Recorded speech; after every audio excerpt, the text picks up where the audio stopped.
Welcome back to the channel. Today we're going to speedrun the top damage hunter builds for Smite 2's Open Beta 4. We've seen massive nerfs to penetration items, with Titan's Bane and Executioner now providing less penetration. These were core ADC items, but will Dominance and even Demonic Grip now become more favourable in ADC builds? Today, we're just modelling a standard hunter. All the numbers I'm about to show you are just determined by imagining a hunter auto-attacking an enemy, with no abilities taken into account. This method will always produce the highest possible damage ADC builds, and it's a great way to see what items should be appearing in builds together. Starting with Sharpshooters Arrow, this top build kills the whole enemy team in 15.7 seconds. Its total cost is 17,850 gold, and it kills a Squishy in 1.73 seconds, a solo laner in 4.13 seconds, and a full tank support in 6.39 seconds. We're seeing a lack of Titan's Bane now in all builds compared to last patch. Dominance is now better in almost all instances. This second build only has Executioner as a penetration item. The fourth build shows us Demonic Grip has moved up in the ADC item hierarchy as it provides more penetration and attack speed than Executioner. We'll talk more about this item later. These builds focus on neither pure single target damage or high splash damage, but their average damage is the highest of any Sharpshooter Arrow build you can use.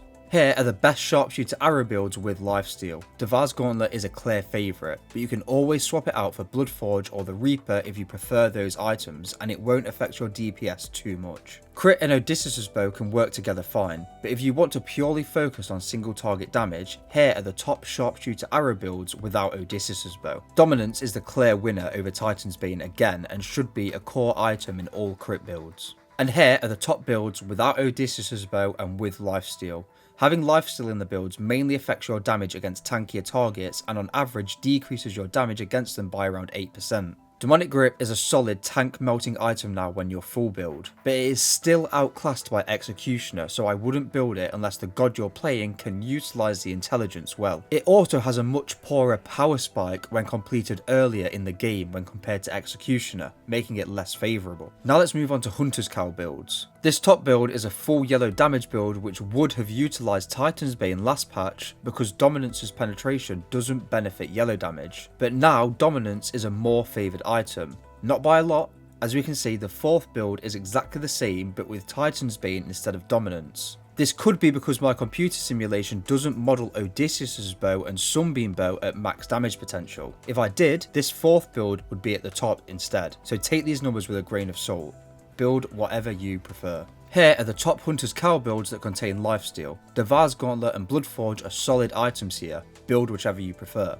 Demonic Grip is really good for yellow damage. It has 25% attack speed and 22.5% penetration in my model, which boosts yellow damage a lot. This is especially good for Kins, which does a lot of heavy lifting against tanks, so it's not surprising it appears in the top builds now. I want to note that Odysseus' Bow's passive is strong, but it also provides 45% attack speed, which is insanely good for Kins damage.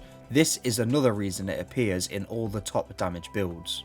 Here are the top Hunter's Cowl builds without Odysseus' Bow. Crit is a lot more favoured now. These builds are quite a bit more expensive, but maximise single target damage, which may be more favourable in certain situations. It all depends on your playstyle. Now here are the most interesting builds to appear in this list. Here are the top builds for Hunter's Cowl without Odysseus' Bow and with Lifesteal. When I showed this last patch, crit was highly favoured when giving the builds these conditions. But now, no crit can be seen at all. The top builds now contain int items, Braggy's Harp, Sunbeam Bow, and more interestingly, Nimble Ring, Demonic Grip, and Bracer of the Abyss. These builds appear because they provide insane amounts of attack speed and yellow damage, which scale well together. These builds aren't great for killing Squishies, but are still very effective at killing tanks. These builds could be beneficial on hybrid scaling characters like Izanami, Chrononos, Danza, and Sol, but only if you don't want to build Odysseus' Bow and you do want Lifesteal in your build. Also, in my model, both the enemy support and solo laner have spectral. If neither of them had spectral,